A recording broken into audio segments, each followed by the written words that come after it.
Beyond has an extensive app store meant to give you countless worlds of experiences.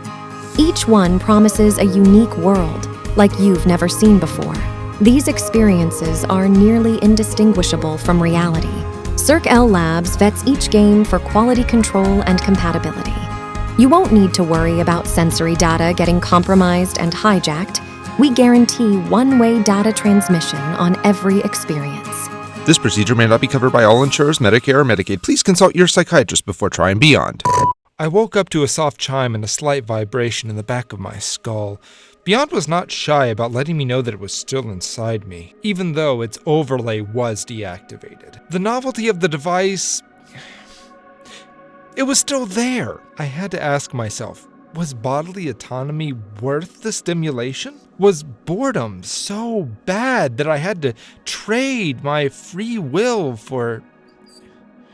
Look, there was a reason that it took me so long to get a Beyond system in the first place. A notification dinged in my left ear, letting me know that I had a voicemail. With a thought, Rick's voice came through. Dude, this update is awesome!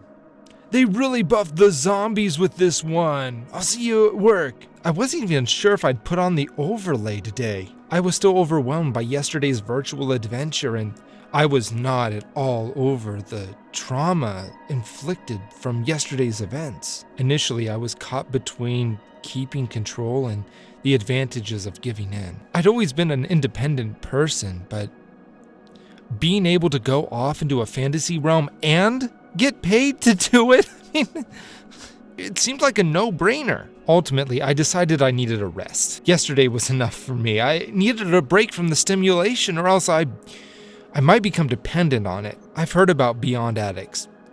People who refuse to see the naked world, that refuse to go without the rose-colored glasses of augmented reality. You see stories on the feeds, people that go 5 years. It could be exaggeration for engagement, but why risk it? But after just 24 hours, I could see the appeal. The drive to the plant was much like my drive home last night. It was unadored, free from the lie peddled by the Beyond system. And what a sight it was. Streets lined with boarded up businesses, people holding signs asking for money or food or work. Each passing sight was just another reason to call on the Beyond to take me to another place. Every sign added to the weight threatening to drag me under the water of ignorance.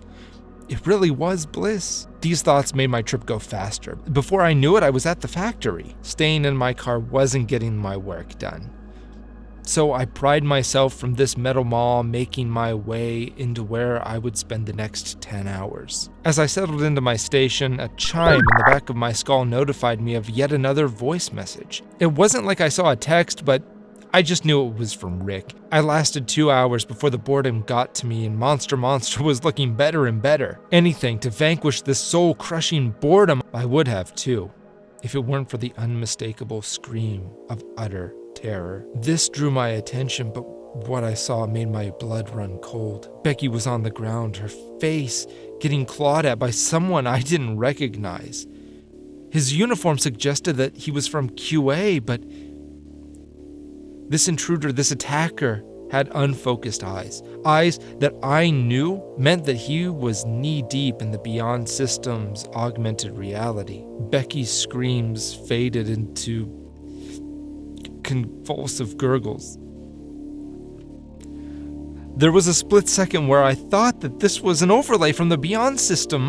My world collapsed when the evidence was undeniable. This was real. Just as real as the group of people half shuffling, half walking through the aisles of product and machinery. Any workers who had Beyond systems were put upon by this horde, knocked unconscious, and then they would join the group. The unfortunates who didn't have a chip, they shared the same fate as Becky. The factory around me fell into chaos. The warnings blaring over the OBS speakers made it clear that our corner of the factory wasn't the only one delving into pandemonium. I was ready to get to the safety areas as per the OBS orders, but then I saw it. Rick, he was just in the middle of another group that poured through the pathways between machines. He ran towards me. I always thought that when confronted with a threatening situation, I'd be a fighter, or at the very least a flighter. Apparently, I was a freezer. Rick was in front of me before they could move from their company-mandated square area. He got close enough I could smell his cologne. Would this be the last thing I sensed in my life? No. Instead, I got a conversation from Rick, and this time, I let it connect. "This update is sick, bro! Being a zombie is way better than being a survivor. You can wander around and explore the factory. I don't know how, but they really captured what this place would look like in a zombie apocalypse." I was stunned, so much so that it took me a moment to collect my thoughts enough to respond. "Rick, you're actually walking around. Someone else just did. I think they killed Becky." "What are you talking about? I know you haven't had a Beyond system for long, but it doesn't work like that. It's meant to feel lifelike, so bet. It seems like you're walking around, but you're still at your station. Come on, we're growing the horde!" And with that, he ran off, launching himself onto Greg, a no-nonsense guy that used his uncon time to learn, as he would be quick to point out. Greg tried to run, but was overcome by Rick's heft and unconscious desire to add him to the zombie horde. After a few scratches, Greg was up, shambling like the others. Was this thing communicable? This startling realization forced me into action. I ran towards those fleeing for safety. There was no way security would let this keep up. I caught up with those that hadn't been turned, but they tried to bat me away. Those that knew that I had a Beyond chip, that is. But after verbally assuring them that I wasn't like those that were chasing us, they let me join in. Though we ran at top speed, the collection of mindless co-workers was in hot pursuit, snarling and spitting behind us. The safe zone, a large room with reinforced doors meant as a storm shelter, was in view. There were nearly 50 people in our group, and we probably could fit. But halfway through, the group decided to close the doors. Another 10 or so made it through, but there was a good portion of us that were locked outside, left to the horde encroaching on us. I was at the rear, so the closest to impending doom. I could hear cries and whimpers behind me. Some pounded the doors while others huddled. I faced down friends turned foe, and against my better judgment, I let the Beyond system take me into Monster. Through my augmented view, I could see decaying corpses rush my position, but between my imagination and the latest Beyond system capabilities, my avatar morphed into a creature twice the size of any zombie around me. "These are mine."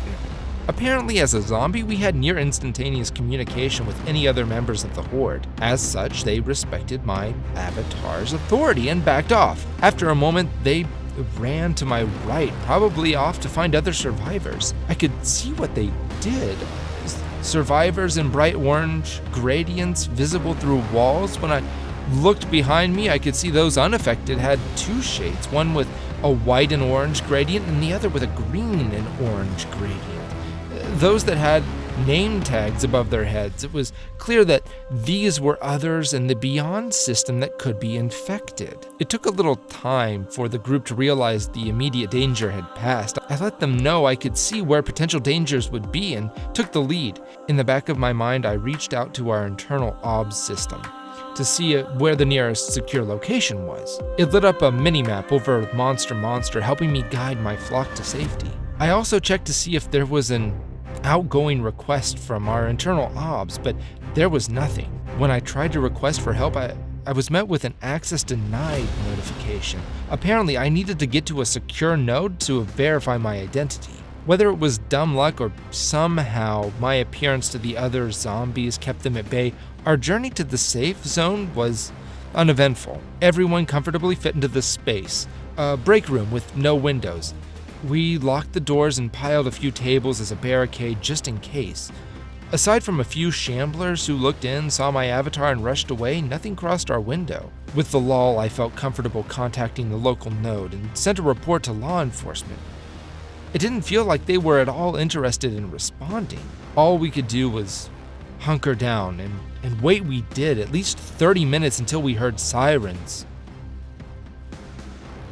But that was just the beginning. For the next 3 hours, our ears were met with a combination of screams and gunshots. I saw wide eyes and open mouths as I looked around the room. Instinctively, our bodies huddled together. After everything died down, there were 3 knocks at our door and a helmeted head. Many scrambled to the doors to clear it and escape to safety. I took up the rear, initially skeptical of the safety of our surroundings. My skepticism, it was misplaced. The pass-through of Monster showed no active zombies in the area, and when I dialed down the pass-through to see the actual real-world surroundings, I really wished I hadn't. Bodies littered our path, and it wasn't just people we worked with. Law enforcement officers suffered just as many casualties. Not all the bodies were intact. The glaring light of the sun was blinding. Everyone shielded their eyes, and a few more officers surrounded our group, shepherding us to an area where those with Beyond systems were separated from those without. Before I had a chance to get sorted, 2 strong arms gripped me and practically dragged me to a vehicle with Circle Labs branding.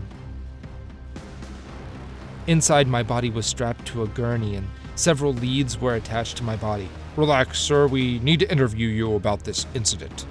I could tell the nurse was doing his best to keep a calm, level voice, but stress permeated the words. Before I had a chance to respond, I blacked out.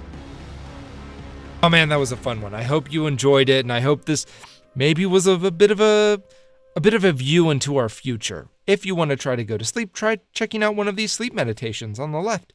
And if you want some more chills, try this creepypasta on the right. If you found this to be at all enjoyable, please like and subscribe. That's really going to help this channel grow, and I'd really appreciate it.